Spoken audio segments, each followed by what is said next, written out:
which is the introduction of the supervisory committee members. I will introduce Mr. Steve Keeney, the president, Bob Miller, and Ed Jones as the supervisors of EDR.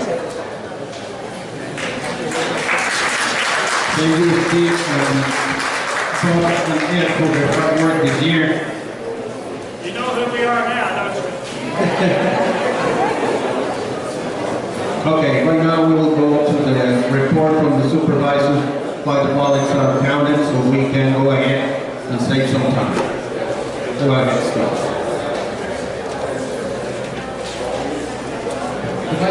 If I stand here, can people over here see the slides? Am I blocking the slides by standing here? I am.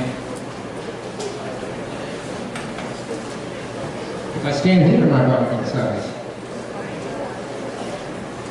Okay, so some of these slides are from last year, where we've done some updates. But what I want to do here first, though, is talk about the supervisory committee and what we do. Rules and Regulations, Chapter 4, addresses the supervisory committee. Article 66 says who's there. It's really 3 people. 1 person appointed by the developer and 2 people that are appointed by a vote from the electrified vote in there. All of us, we serve a 2-year term. All of us were assigned our positions 2 years ago, so all 3 of us then are up for reappointment or not to be reappointed, depending upon the whims of the developer and the homeowners. Article 67 talks about our powers and functions. The main thing we do is a fiscal oversight. We review all of the financial data that is there with the HOA, and I'll get into some details about what we do, how we do that, and things. There's a couple other things in there that really I've never seen have to happen, and that is if the administrator informs us of a default, then we have to tell the GA, or if the administrator doesn't call a GA meeting, we have to call the GA meeting. Administrators typically do that, so we don't do that piece. We are not, we can't change anything. All we are is an oversight. We can make recommendations. We can make recommendations on the budget, which we do. I'll show you some of the recommendations we made on the budget and why we made those recommendations. But the budget is set by the administrator, not by us. And then the last article is really addresses how we have our supervisory meetings and notification amongst the supervisors to do that. So you can go ahead to those articles if you want more information and read those yourself. What I want to talk to you today is, when I stood up here last year, I talked about some things we wanted to accomplish in 2015. I want to give a report on what we were able to do, what we weren't able to do in 2015. I want to talk about things that we've done this year, and then I want to talk about looking forward to 2016 and also probably 2017, assuming that we are still supervisors. If somebody else becomes supervisors, then their plans may not be our plans.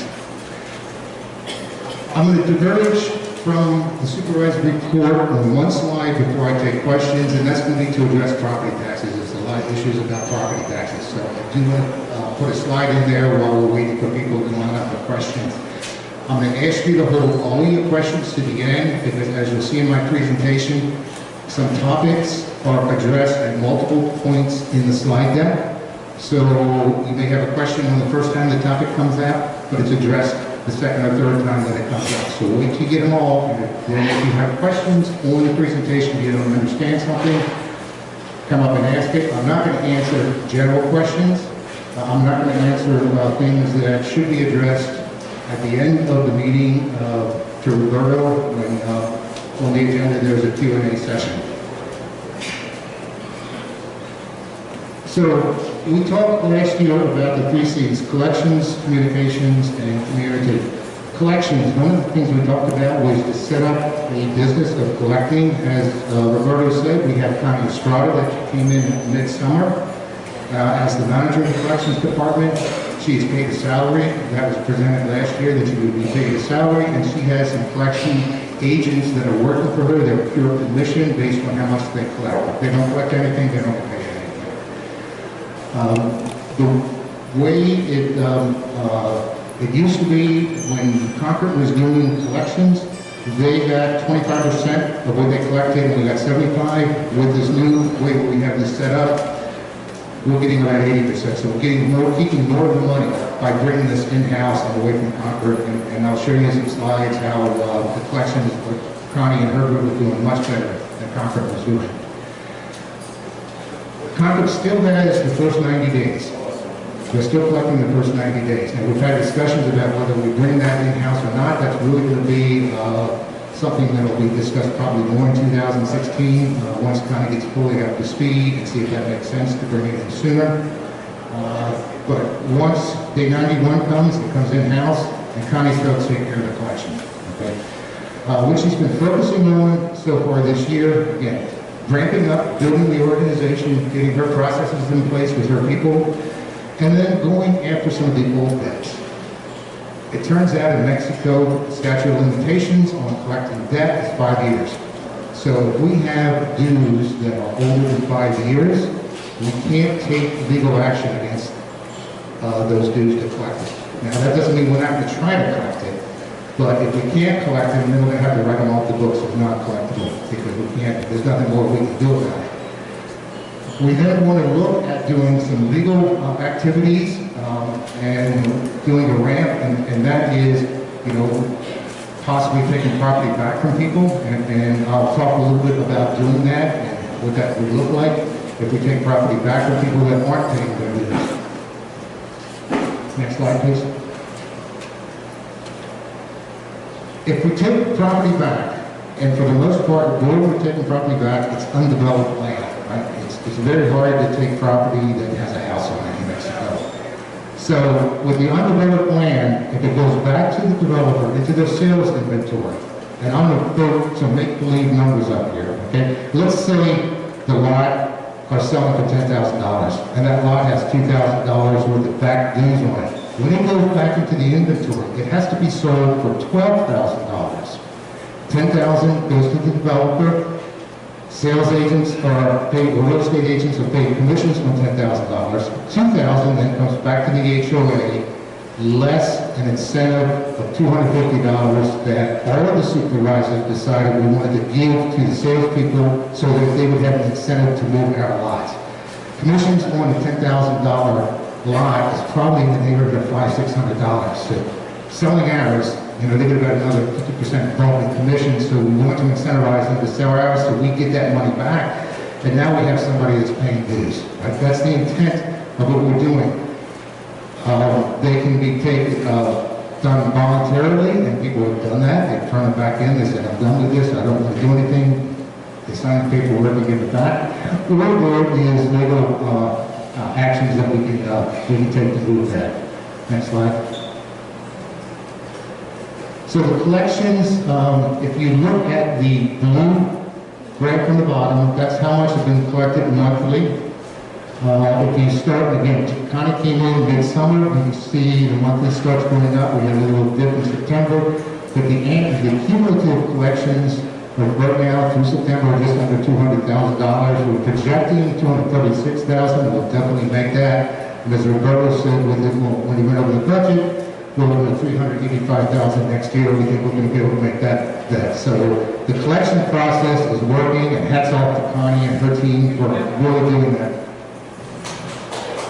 Okay.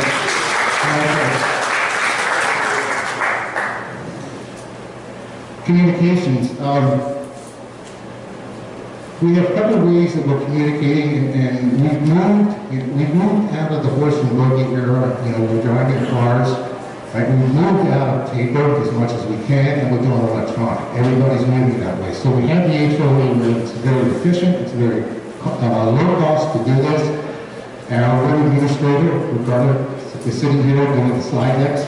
And by the way, this deck will be put up on the web. Next week he can't do it now because he's here running the slide machines. But we will put it up there. You'll note on some of the slides, at the title, there's a star there. That indicates there is more detail in the note sections of the PowerPoint slides that I'm going to go over, so there's more information for you when you pull this down off the web and look at it. I just don't want to take 2 hours of your talking. We first, administrator and supervisor contact. We have the ask a supervisor, ask an administrator. We have maintenance requests that are up there. Anything that's up there and ask is tracked.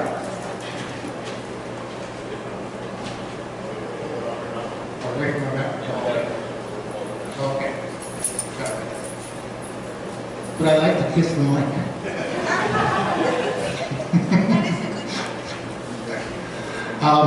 Anything that goes, any request that goes in, there's a tracking number and it's tracked, right? So unlike if you sit there and say, well, I sent an email to Perez to do something for me, right? To Perez, you know it's not tracked. If you do a maintenance request when it goes to Perez, there's a tracking number, and we track those on a monthly basis as supervisors do, okay? We send out monthly newsletters. Now, if there's a month where there's really not much news, we don't send them out. But typically we send that out, so we push that out to everybody that has an email address in the database, so that we can tell people about what's happening. And every once in a while, we'll do a flash mailing because it's something that we think we need to get information out to people immediately, and we don't want to wait for the next newsletter. And we'll put it up on the web, but if people don't know it's there, then they may not see that. So that's the way we communicate. And then we have the town halls where Roberto gets updates on what the HOA is doing. So that's what we're trying to do to communicate with people. I want to take just maybe 2 minutes on the side to talk about the website and how the website works, because there was a lot of questions I know last year at the General Assembly with people, and there was even some questions at the town halls about the website and things. In the IT industry, when you're looking at a business application, right, I'm not talking about a spreadsheet or an email, I'm talking about a business application, like something where you book a ticket on an airline. They really have 3 components. They have the user interface, that's what you see, it looks different on your desktop from your cell phone type things. At the back end, there is a database management system. It's a commercial database management system from a vendor like IBM, Oracle, Microsoft, whatever. And in the middle is the business logic that actually does what it does, so that you book the seat on anything. The way these applications have been deployed, or still are deployed, is on premise. So if you are somebody like American Airlines, you want to deploy this, you have to build the data center, you have to get the computers, you have to have the operations, you have to get the software, you have to get the database, and once all that's done, now you have to load all your data, right, and things. About 15 years ago, vendors start changing the model to what they call software as a service, and the vendor now has the data center. They buy the computers, they put the software up, they get the database system, and they offer that as a service to somebody. So again, if American Airlines is doing data software as a service, they still have to load their data in the vendor's data center because the vendor has no idea what American's fleet looks like, right? Association Voice is software as a service. We pay $2,500 a year for that website. It costs us easily 10 times that if we wanted to build our own and bring it all in-house. But because we use their software as a service, we have to take owner information and put it in their website so that the thing will work. So when people say, well, you're giving our information to Association Voice, well, I guess technically yes, but the way the business model is, you got to give it to them because it's in their data center, right? So we're not really giving them that information, and there's privacy agreements between the HOA and Association Voice that deals with that, right? That deals with that. However, you as owners that are using this, you're not part of that agreement because you don't work for the HOA and you don't work for Association Voice.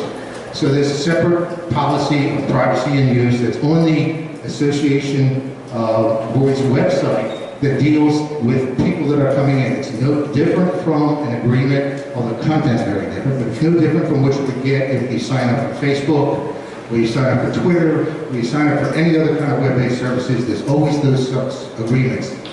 The last thing is that people are saying, well, Association Voice is sending us email. They're not. The application is sending you email.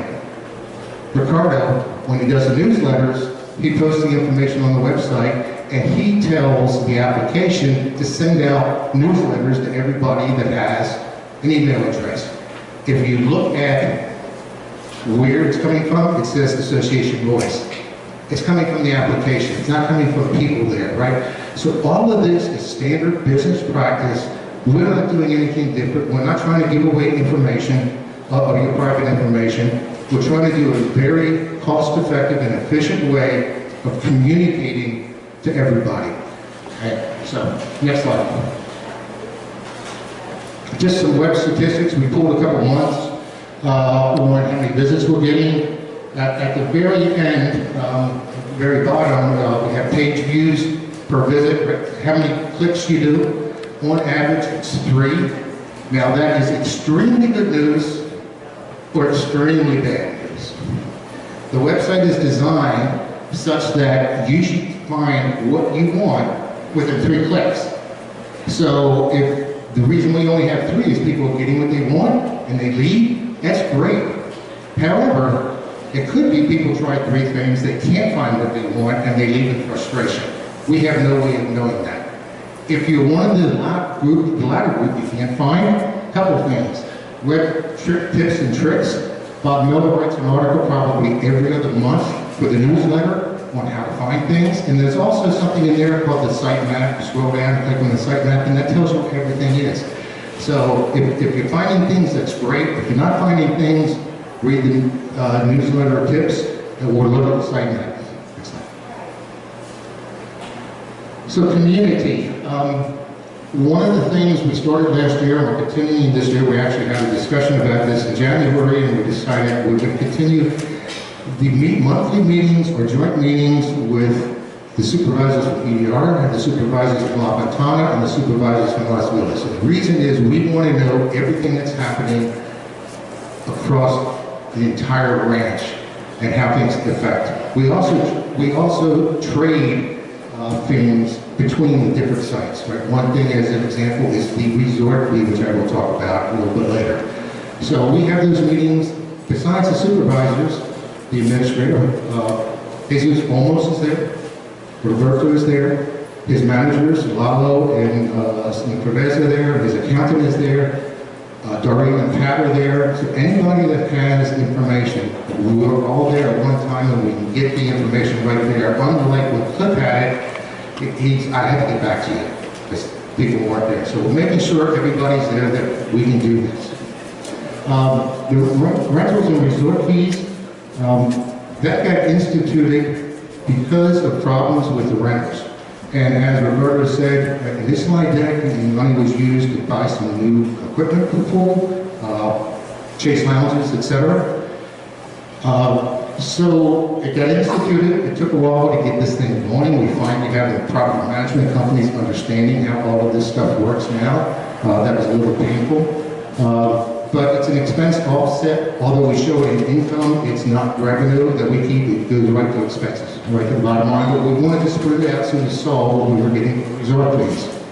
It's a 50-50 split of the fees between Seaside and Mountainside. We don't care where the money comes from, it's where the expenses are. And it's about a 50-50 split in expenses.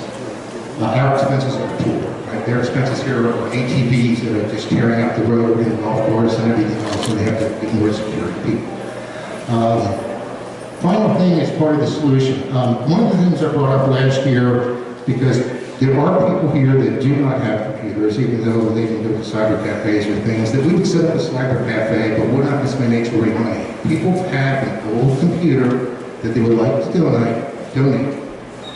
We'll set up a cyber cafe here on the ranch. So if you have something, please, let us know. We'll be glad to do it. One caveat: we don't want laptops. They have legs. So we want something that's big that sits on a desk, somebody can't walk away with, okay? But we'll do that to help the people that don't have computers. Final thing on this contributing, next slide. Oh, so the resort fees, again, this is just the rollout of the resort fees. We were budgeted $30,000 this year. It's projected to be 35, 2016, 35. So, you know, that's our share. That is our share of what the total collection is. Okay. So those numbers there are available. Next slide. Someone is contributing.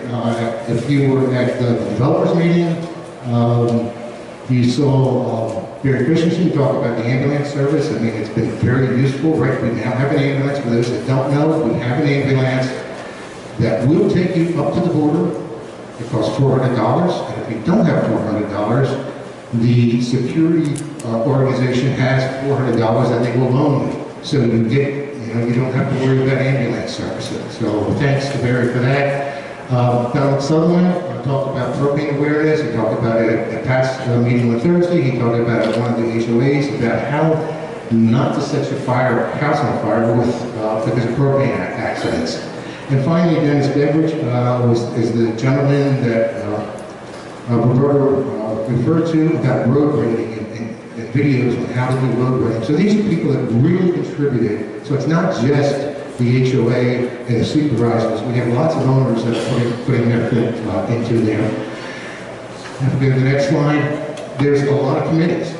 Yeah. So the HOA and the first committee, the BMC Advisory Board, is not an HOA committee, but you have a number of the supervisors and other people that are on there working with BMC to make sure that the needs of the owners are addressed and getting new services and everything else. But the other committees here, all of the official committees from the HOA, information on them is posted on the website, who the members are. We're trying to refresh their mission statements. So if you have any questions, you can go on the website and find out who you have to contact. I want to give a caveat. There are some people here that send out emails purporting to be an owner committee, and with the indication that it is part of the HOA. It's not, right? If it's not one of these, they're not an HOA committee. So, you know, no problem with people sending anything out, but, you know, it bothers me when they send them out anonymously and they make you think they're attached to the HOA and they're not. Next slide. Okay, so what do? We have monthly supervisor meetings, and again, I told you we cast a few of these, typically, I don't know, 15 people that we meet with every week. We provide administrative support. Roberto has a lot of questions. He'll run it by the supervisors to get feedback, suggestions. Again, all we do is provide guidance. It's his decision. We don't make the decisions. Or it's single owner's decision, right? The online inquiries and requests, so people ask the supervisor and things, so we try to get back to them on those types of activities. And there's lots of projects and supporting activities that we do that are work projects.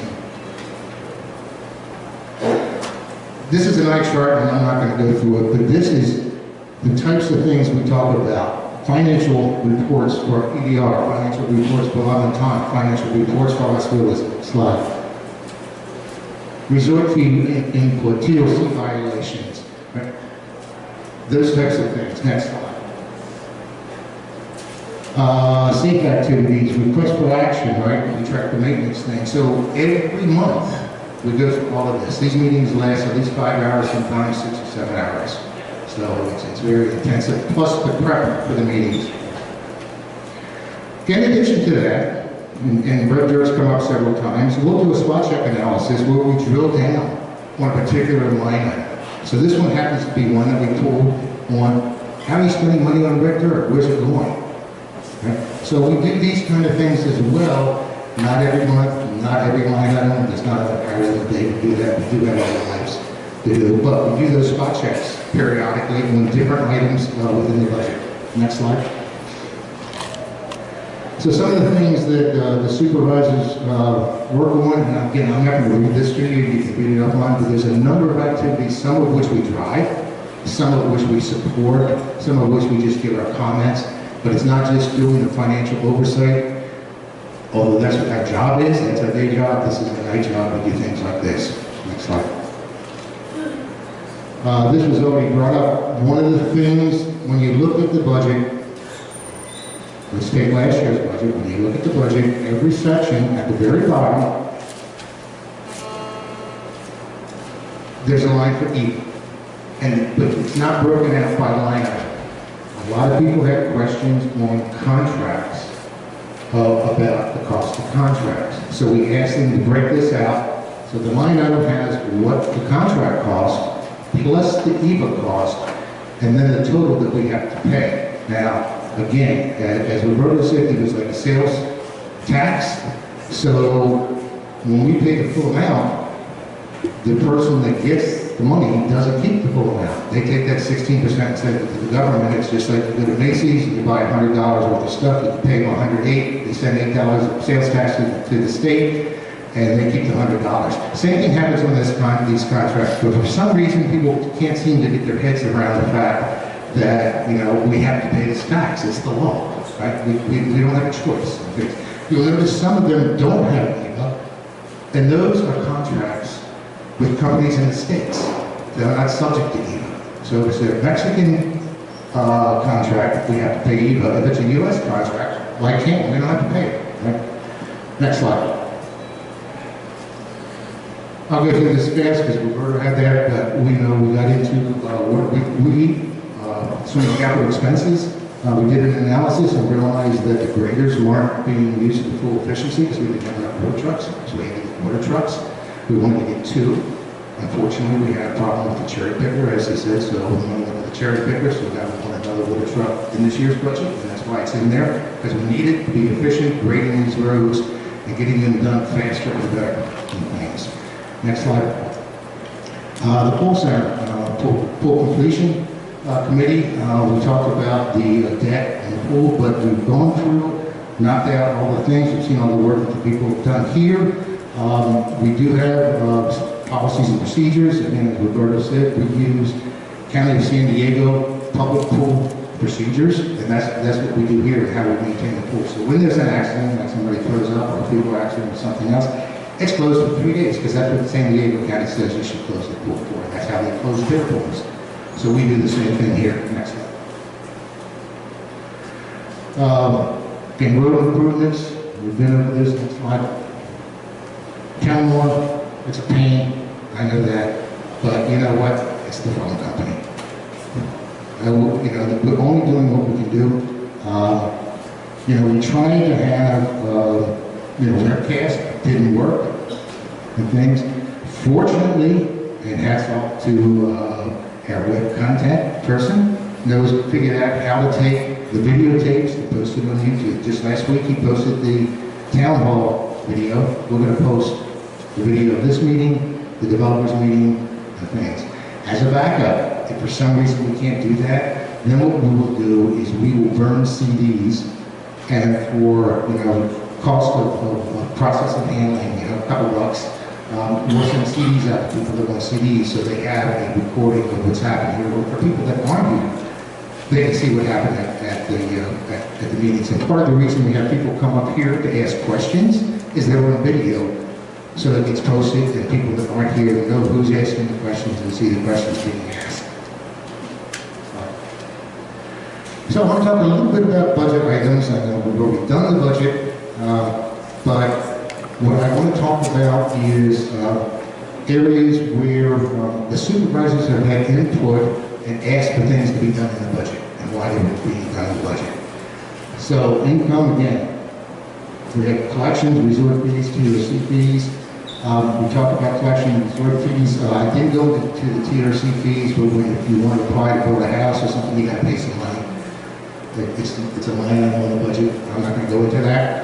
But I do want to talk about dues and inflations, and then the expense items where we are trying, or we've asked to have more money put in the budget because we think it's important.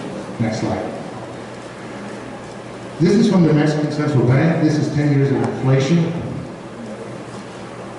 Now, if you take as an example 2014, inflation was 5%. That means January of 2015, things cost, on average, 5% more than they did in January of 2014. Right?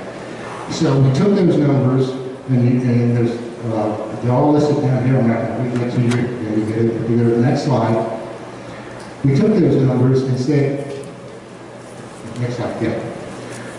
We took those numbers and said, what does that look like, right? And taking 2006 as a baseline to say the dues covered the expenses, we apply the inflation increase, how much it costs for goods that we need to use on average versus the dues increase. And if you look, you can see there's a gap between the red line and the blue line. Okay? And we got to a period in 2000 and what is it, 2008 where it was flat. No dues increase, right? No dues increase, but the expenses kept going up and up and up. 2012, there was no dues increase, that's the dashed line. However, there was a special assessment. Why? That gap was so big, we couldn't do things, so we had to do a special assessment. And then went back down, there's a gap. What we did last year, when we went to do the budgets for 2015, we asked Lalo, give us a budget, tell us what we have to increase the dues to cover the expenses. He said 20%. He came back and he didn't do it on the top of his head. We said that's too much. We cut some things out and we wound up with 14%. That's why your dues went up 14% this year, is we have to close that gap. We didn't want to do another special assessment, every other year. It didn't make sense. This year, the increase of inflation is 3%. So we don't want to get in the hole again. So we're increasing dues by 3% because that's what the inflation rate is. What we're planning to do is to close that gap, not by increasing dues more than the inflation rate, but changing what we're getting out of that breadbasket to bring down those costs. And I'll talk about some of those in a couple slides. So again, this is what Ed, Bob, and myself have planned for 2016. If we're the supervisors in 2016, if other people are, then they may or may not do this, okay? A new accounting system. There's nothing wrong with our accounting system from the standpoint of doing the accounting properly. However, if you look at any of the reports, it looks like a spreadsheet printout, right? There's just a bunch of numbers and rows and columns and things. There's new software that's available that has graphical output. I mean, I think, the line charts, for me, it's a lot easier to see than look at a bunch of columns and numbers about inflation stuff, right? The graphical input, it gives us the ability to do other reports. It is an accounting system that is designed for HOAs, and they have a module that is designed for Mexican HOAs. So it's what we need to do. If we can implement it, and we're just starting this, if we can implement this, what this will do is allow us to bring in-house some or all of which Concord does. Now, Concord, if you probably don't remember, but on the contract slide, Concord is $200,000 a year. The software is about $20,000 a year. Huge savings. Now, we still have to do things like do mailings and everything else, but we could probably reduce the cost from $200,000 down to about $50,000 on doing that. This accounting system is software as a service. So if we implement this, whereas for the website, we basically have your lot, your email number, so you could register. This has all your financial information. But again, we got to put it there to use this thing, or we got to spend probably $500,000 to build a data center, and we're not going to do that, right? So we can start doing this, we can save money, and we can get a lot better information than we have today, and we can get it in different ways. We have a full center renewable energy plan I'm going to talk about. It is our safety and security that does have a budget impact. The pool center doesn't. Capital expenditures, and then also the road maintenance and improvement. Some of this we talked about. Next slide, please. About half the cost of the pool is PDA. In 2014, we spent, what was it, $106,000. Projected cost for this year is $110,000. This is going up on an average of about 3% a year. It's very expensive. Next slide. So the way we do it today is we have propane, right? You could do solar, which are those black things like at the Palapa pool, but that's not very efficient. Definitely doesn't. You definitely don't want to depend on that for heating the jacuzzi on January night because it's going to be pretty cold. The other way is to use an electric heat pump, which has high efficiency, but then that has the issue of does electricity to operate that. So what do we do? What's it doing? They're looking at a heat pump. This commercial heat pump's about 6-7 feet high. We're looking at the group is looking at getting 4 of them, 2 for the lap pool, 1 for the utilities pool, the activities pool, and 1 for the jacuzzi. And using that as the primary heating source. Now, we won't get rid of all the propane because you notice I didn't say anything about showers, and unless people want to take cold showers, we still need the showers with propane and things. But that's what they're looking at doing now. As I said, it's electricity. How are you going to do the electricity? We're going to get the photovoltaic panels, right? There's about 250 of these that will then be put up and create carports, shaded carports in there to provide the electricity tied into the grid. So when we have more electricity than we're using, we feed it to CFE and then we can set back from CFE to do this. The project's going to cost about $420,000 was the last estimate. I'm trying to bring it down. Next slide. How do we pay for this? So there's no budget impact, right? There's an organization within the federal government called FIDE. They fund environmental and energy conservation projects. This has been presented to FIDE. We meet their guidelines. The equipment that we're looking at doing meets their guidelines. You have to use contractors that meet their guidelines. So we've done all the work on doing this to try to pull this together.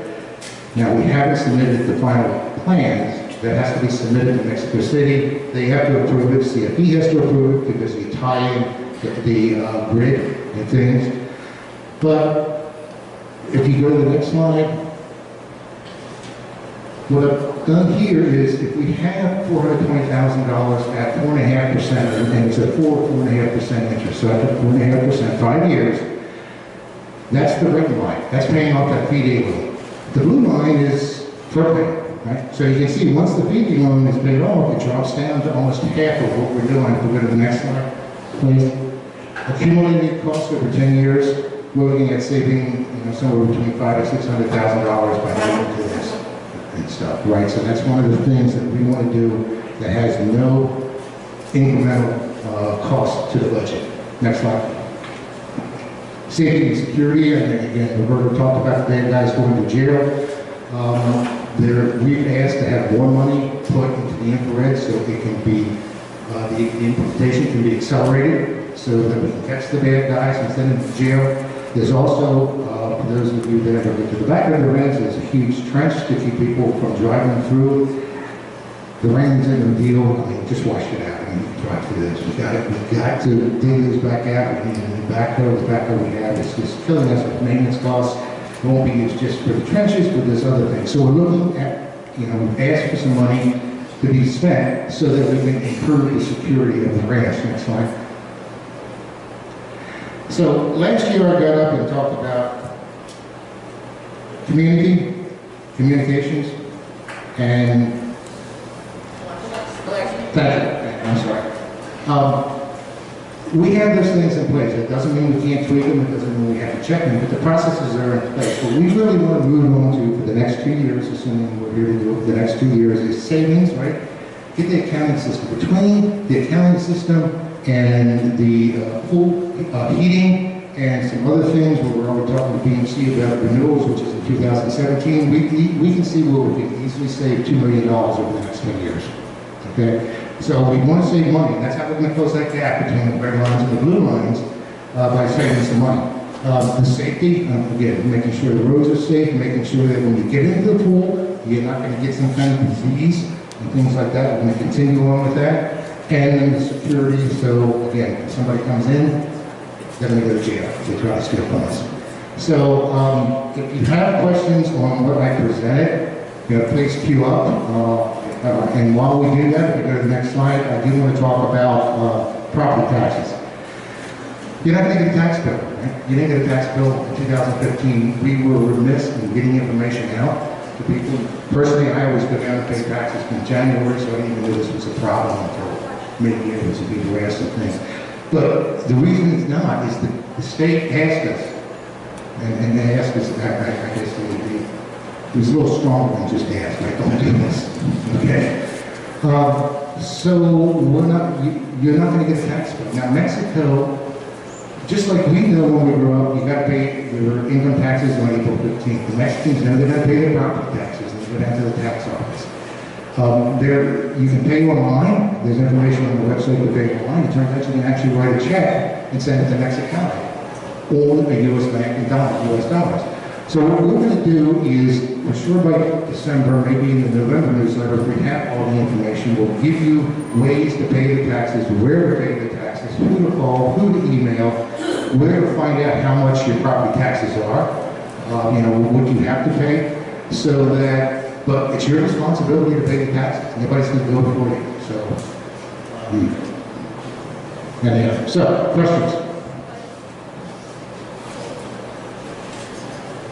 Thank you. Great presentation. Appreciate it. Frank?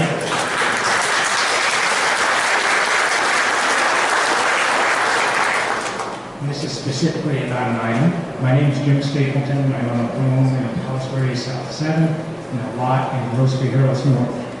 Your question about collecting back dues. I am going to make a suggestion, and it may be a motion, that we follow rules in the book that tailor what you're going after and you use your same numbers, okay? So my question is, as you mentioned on item 77, which is right here, it allows us to do a public auction, right? You mentioned if that person was back on $2,400 of dues, okay, and we sold the lot for $10,000. What I propose we do is follow the rules, and the numbers would work this way.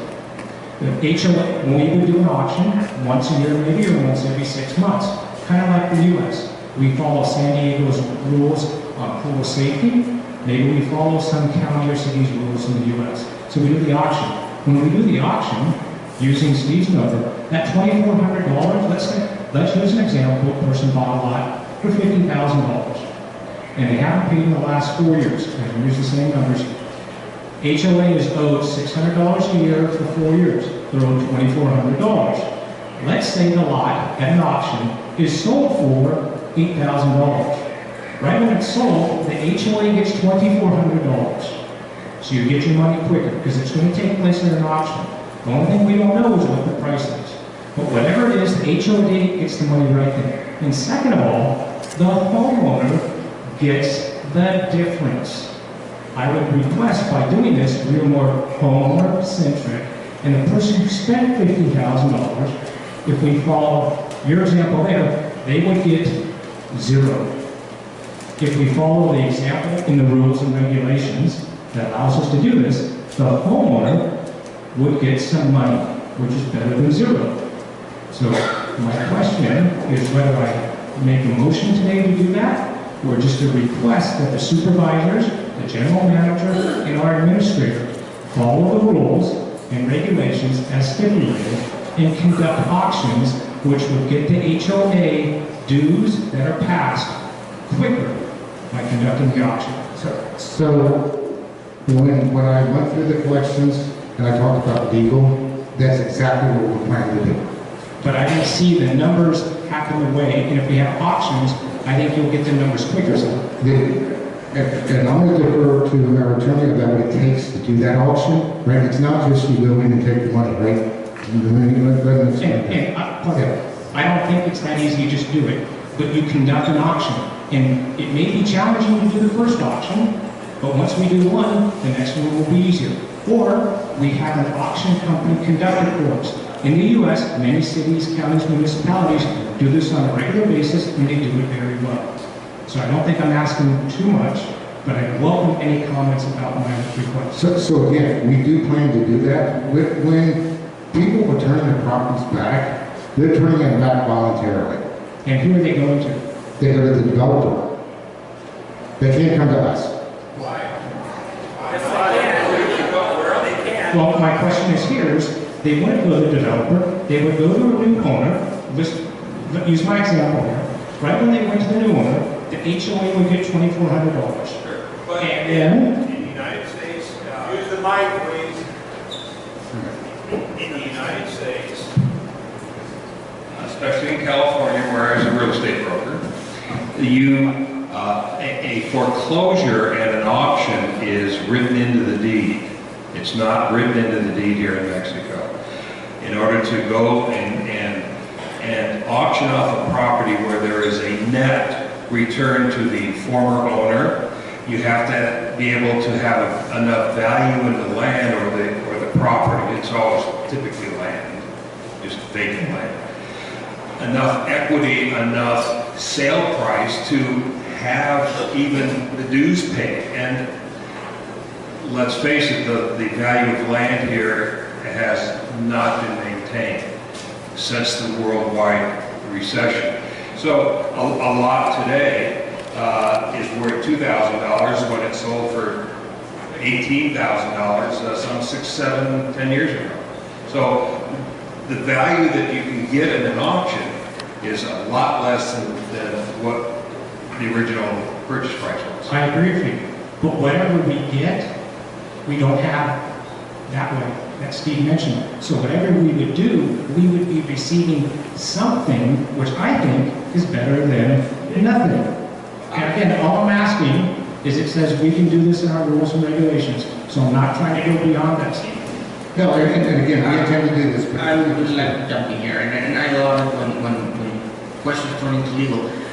The fact is that the right that you have, according to the regulation, the right of the HOA to bring property into an auction has to be done through the Mexican legal systems. The Mexican Constitution does not allow for self-help remedies or private foreclosure. Unfortunately, we have to do it through the judicial channels of the Mexican legal system, and that might not necessarily be cost-effective, and because of all the litigation involved and all the defenses available to the person who hasn't paid his dues, and more importantly, the process that we need to complete the service process, the procedure required, the formalities required, that makes it very burdensome. This has something that we have been reviewing carefully, but if we want to enforce the rules, we will need to bring full-blown litigation, which might add to the cost of the result. Thank you. And those dollars would go to you, so that would be good. But what I think would take place is the dollars would come to the HOA sooner, and then the dollars above and beyond going to the HOA would go to the original homeowner who bought the lot. Okay? I agree, the regulation does call to take legal action to get it to public auction. We can, as a company, an HOA, take somebody's property and put it up for auction. The other problem at El Dorado, the master trust people, technically HSBC or whoever the bank is, or the new bank, excuse me, please correct me if I'm wrong, Jesus, would have to affect that action, number one, because they are your fiduciary. I'd say maybe half of our people in the non-master trust don't have individual trusts, okay? All I have to do is cancel your contract of sale because it requires you to pay dues. But we've been working very well with people talking to them, they don't want it, and we work it out with them and they give it back. It comes to the developers that you have a listing agreement with us because you're not going to be able to sell it. You need somebody to find buyers for it, and that's our job. And then we give you all your past dues. So that's kind of what. Thank you. But the ownership, how you hold it, is very effective. Good items that we all need to review. At the same time, since I've been to these auctions, there's a lot of demand. There's usually quite a few people with cashier's checks at the county office waiting to buy items, and if they get bid up, it's the market. It happens every single year. I agree, it's over the U.S., but if we're using best practices, if we're trying to use... And I'm not saying that anything is... Folks, I'm not saying that it's easy. I'm not saying that. I just feel we should do it. And once you do it, you get good at doing it. And homeowners and our HOA would benefit. And that's the only reason I'm suggesting this. I feel our HOA would benefit, and I feel the original homeowner would benefit. And I feel as an HOA, That's what we should be doing, is benefits for homeowners. So your position's noted, it's something we're looking at, we want to do that, but what I don't want to do now is spend the next 20 minutes discussing this. Let's take it offline, but I agree with you. We do want to do that, we do want to look at it. And that's all I'm asking. Yeah, absolutely. Thank you very much.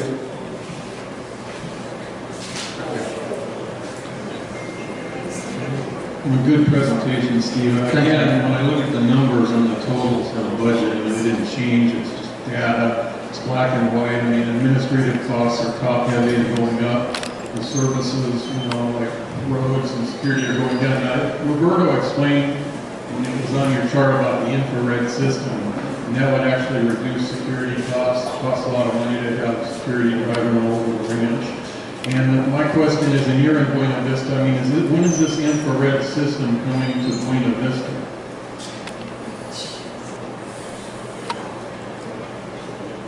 We don't have exactly the date, but we are doing this year by year. For example, last year we had a certain amount of money because it's around, to make what we need is around $240,000, all the investment. So we are doing by parts. The first year we invest like, I don't have the numbers in my head. Let's say that right now, last year we, a lot of house more About 40%. 40% for big mortgages, yes. And we've accelerated the funding. Yeah. It was a larger plan in years. Right now we are trying to do it in a shorter time because it's very effective. So we are working on that. For next year we have another part in the budget to do more kilometers. Until we finish, and that will be a very good fence around infrared. And that will not necessarily reduce the payroll and security. The expenses in the gasoline, permits, part of it is that's what it is. Yeah. Thank you, I get that. And so also on like the road maintenance, I noticed that went down a little. I mean, you got some cost saving measures on that. So Lalo mentioned this, okay, and we don't have all the numbers here. When we did the budget for this year, pesos were 12.5 to $1. When we did the budget for next year, pesos was 16 to $1. So we have to spend less dollars to pay the same amount of pesos. So we're paying in pesos, we're buying regular pesos, we're not paying for it in dollars, but the budget shows dollars. That's why things go down, it's the exchange rate. If the peso went up back to 10, like it was years ago, then you would see, huge increase, a reverse increase. I get that. That's good that savings are passed along in the currency. I wondered about that. One other question. Are you going to have aggressive, now you're in Buena Vista, are you going to have aggressive collections for non-electric owners who never got their electric? And that, it's a couple thousand lots, and maybe there's 1,000 owners left. I mean, are those people going to be targeted for foreclosure and aggressive collection? So the collection process is up to Connie. She manages that as a separate business unit. From a supervisor perspective, we work with the HOA, we work with the developer to get this set up. Now the ball's in her court. The question would have to go to her. How she's going to do it. I do know that they're trying to go to the older dues, the people that have the most discount, the biggest bang for the buck we can get. If somebody owes 5,000, go after them instead of somebody that owes 500. But again, I can't answer that. That's how Connie's going to be setting everything out. Non-electric lot and auctions are going to be real successful. I understand that. So I don't want to spend all my opinion up here. I'd love to spend it too, but we have other things. We have supervisors to elect and everything else. I'll take 2 more questions. I have 2 very quick questions. Are the Cachemia pools now 100% saltwater pools? No. Will they be? No. Okay, and the scraping of the roads. When the scrapers come along, they push everything off to the side, and that's where it stays. You're paying all this money for all this red dirt. Is there a way of recapturing all that red dirt, or is it just going off to the sides? Some of it we can recuperate. When it is contaminated with the sand, it's not good anymore. So our guys know about that. When they see that the red dirt is in good condition, they recover it into the street.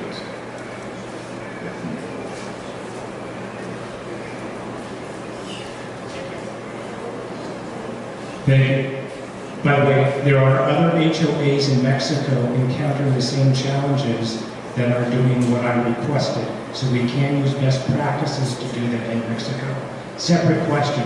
When I looked at the budget, it showed 4,603 dues-paying homeowners, or lot owners.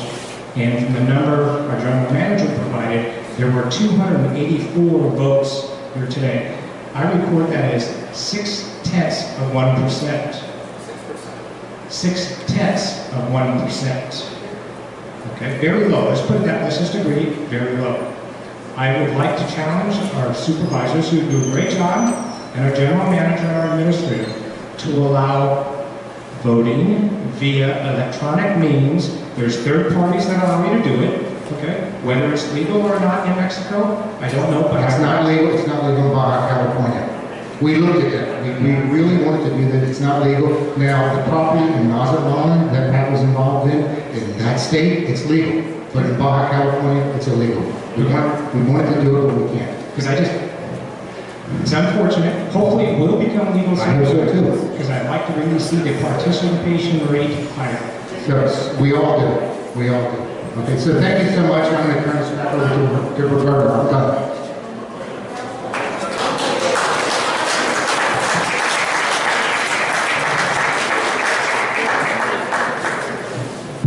Okay, now we have the results of the voting on the budget. The ballots were counted. Disapproved 104, approved 97, approved with a change in the budget 6. That makes a total of 207 owners voting of 208 that we have. So some people leave, so that's what the two numbers are not equal. So the budget is approved in accordance of Article 71 that says, as noted in the agenda, the budget passes unless 85% of the owners present vote no. If it does not pass, then 2015 budget stays in effect with a 3% cost of increase of Article 71. And Article 71 provides that if 85% of the present votes do not approve, the budget is approved. So the number of votes doesn't get to the 85%, so the budget is approved. Okay. Would you repeat the numbers, please? 104 disapproved, 97 approved, and 6 approved with changes. So you're welcome. All right. The next point, the next item in the agenda is the appointment of the president of the supervisory committee by the developer for the next 2 years.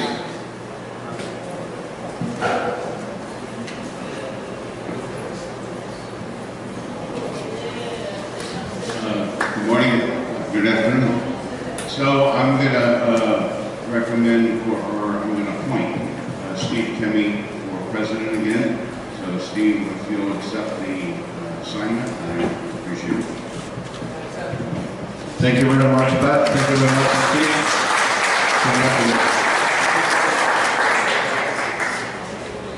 Thank you, Pat. We will now have the nomination and election of 2 supervisors for a 2-year term. Those accepting nomination and willing to run for election must be deemed eligible by being current in all HOA dues and assessments. We will take all the nominations at the microphone. Please, go on. I will nominate A. Jones for another 2 years.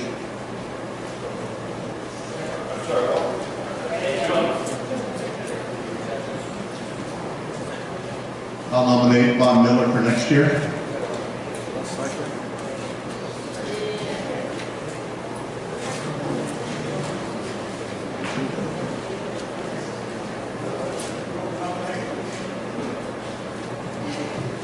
I nominate Dick Peterson. Dick Peterson.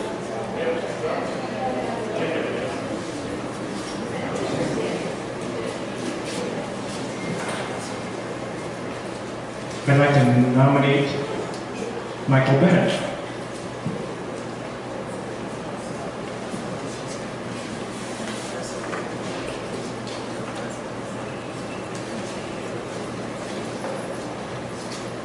I'd like to nominate Jim Stapleton.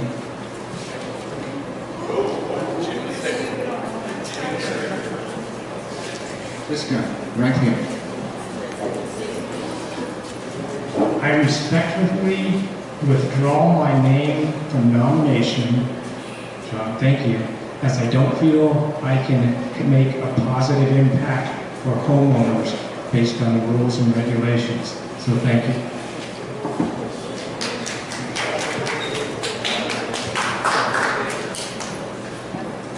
Any more nominations? Okay, I hereby close the nominations.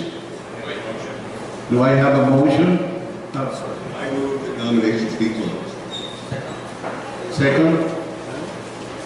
Okay, discussion? Vote to vote, sorry. We'll vote by ballots.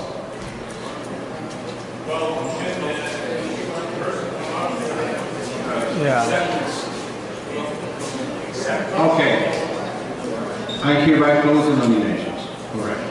Now.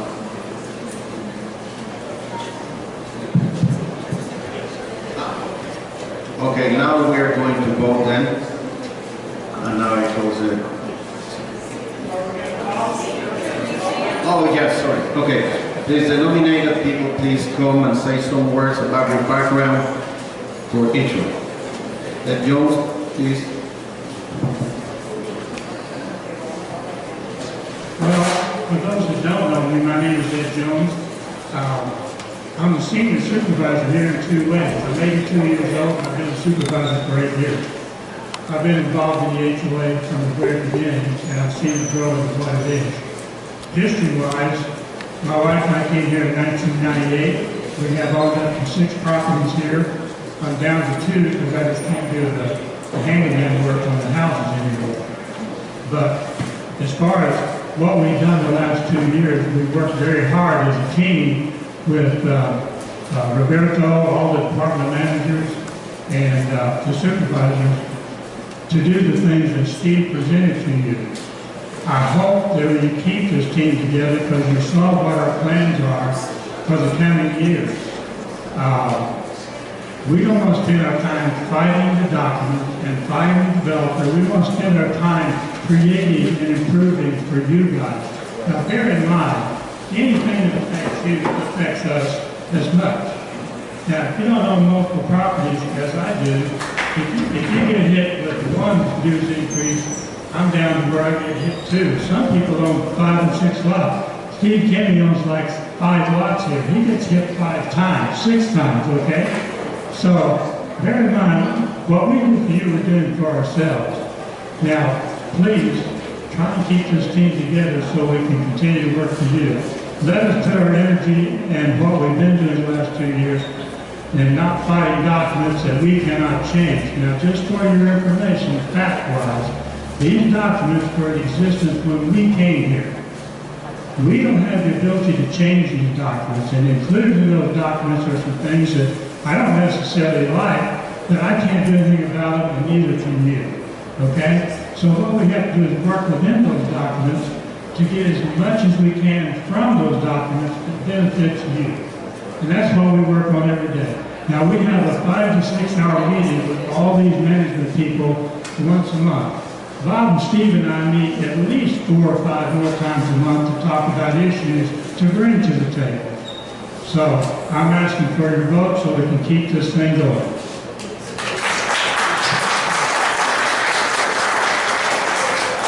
Bob Miller, please. Thank you. Good afternoon. My name is Bob Miller. I've been an owner in Rancho del Sol 3 since 2001 and a full-time resident since April of 2008. The Supervisory Committee is an oversight-only committee. The committee is limited in its authority by the Baja condominium law and the EDR regulations, as is also La Ventana del Mar. Unlike the United States, in Baja, the management responsibility of the HOA rests with the administrator. The supervisory committee has no authority to supersede the administrator. But what we have done is offer constructive suggestions. What has been done in the past 2 years is a result of a combined effort by our current supervisory team and the management team. Beginning with the budgeting process to the prioritizing of expenditures and suggested allocation priorities, we have been heard by the administrator. What we supervisors cannot do is override the management authority of the administrator, which is contained in Articles 51 and 52 of the regulations.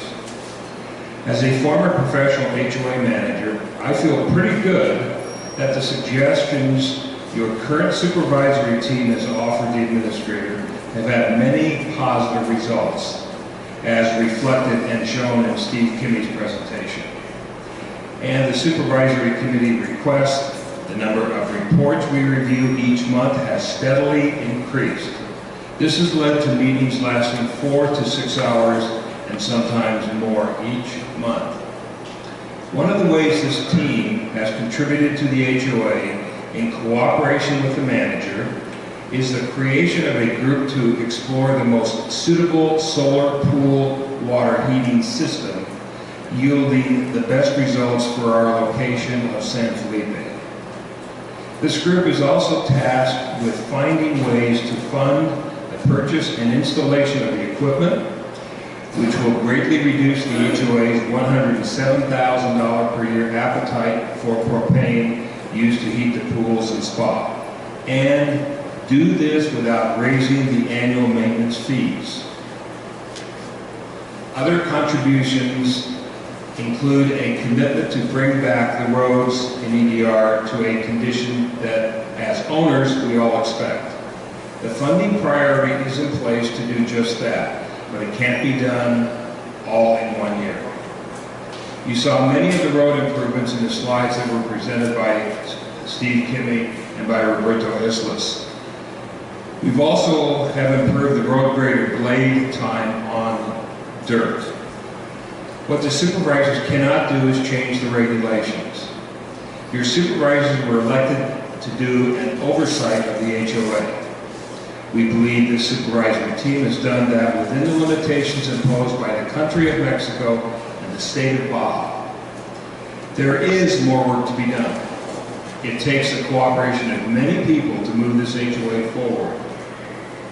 Finish the work on the photovoltaic solar pool heat project and funding it, improve the financial reporting system, take care of nearly 160 employees that work for the HOA, ensure that the rolling fleet of vehicles is sufficient and is funded and replaced as required. When Marina Azul, the Spanish resort project south of San Felipe, begins to hire for their construction project within the next 18 to 24 months, the first place they will look for qualified and experienced personnel is going to be EDR and La Ventana del Mar. The challenge we have is to be faced head-on if we are to maintain the caliber of key people we've had for so many years serving all of us owners. With your vote, I and this team will continue to work tirelessly on behalf of EDR HOA. Thank you. Thank you. Dick Peterson, please. My name is Dick Peterson. My wife Elizabeth and I are full-time residents in Rancho del Sol 3. We also have property in the infamous Vista del Mar, electric, not electric, or not electric, electric. You want to put it first. I don't have a 10 or 15 minute political speech.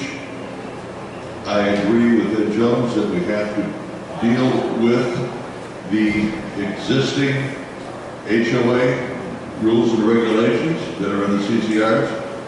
We all got them when we bought our property.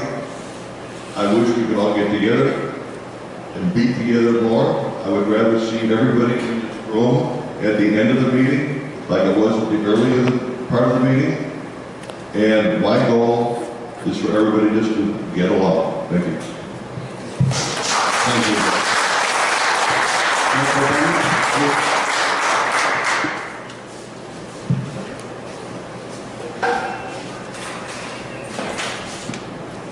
It's hard to beat the previous speakers. Thanks.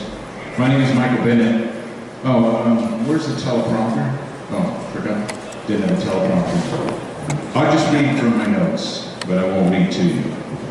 Okay, Michael Bennett. I live in Palisbury South. I was a past supervisor for many years. Was on the pool committee before all that beautiful pool got built. Basically, what I would like to do in the future for you all is to, number one, reduce your fees. Reduce your fees because we've been going up every year. There's a lot of reasons for that. I think we could trim out more fat than we're left with. How about $560 when it first got here? Wow, isn't that something for fixed income people? Those of us who don't want to spend a fortune. We came to Mexico because it's supposed to be cheaper, but the costs just kind of keep going up. And other than that large, beautiful pool over there, we don't really have much to show for of the millions that we've spent, over the years. The roads are still somewhat poor. They work on it as best they can. But, I'm not a dissident. Some will call me a dissident, some will call me other names, but I'm not a dissident. Actually, I've worked very hard bringing information to people. That's my skill set. I'm a researcher, bringing information to people. And I consider myself an activist, not a dissident. I'm an advocate for owners. I think of owners. I spent my time with Ed and those in the old days. I still have a picture of Ed and Pat out in front of Juanito's. Remember those days? Maybe you do, maybe you don't, Ed. But, here's the second, this goes way back. January 2006, El Dorado Ranch, Ordinary Assembly meeting. Long time ago. And this was Cliff's work. And so here's what reminds me of what to do for our community. Basically, mission statement to provide timely and professional service to the owners of the Civil Association. That really is the first and foremost that we as supervisors ought to do for the owners, okay? So that's what I'm going to try to do for you. So the goal is to not have fees go up the following year in 2017. Thanks. Vote for me. Thank you. Thank you, Michael. Okay, Socorro, could you please verify that all the participants, nominated persons are current in their dues and their assessments, please? So we can vote for voting.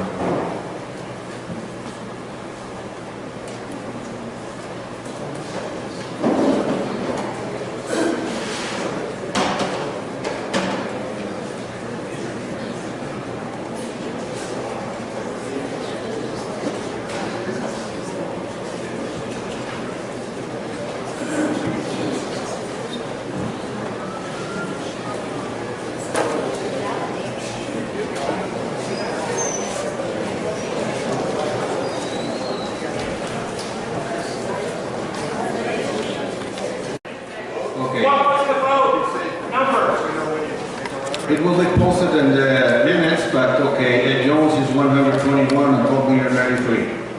And? Mike Bennett is 80 and Dick Peterson 77.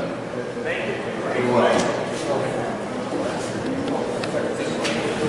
Okay, this concludes the business of the ordinary meeting. Assembly, do I have a motion to close the meeting?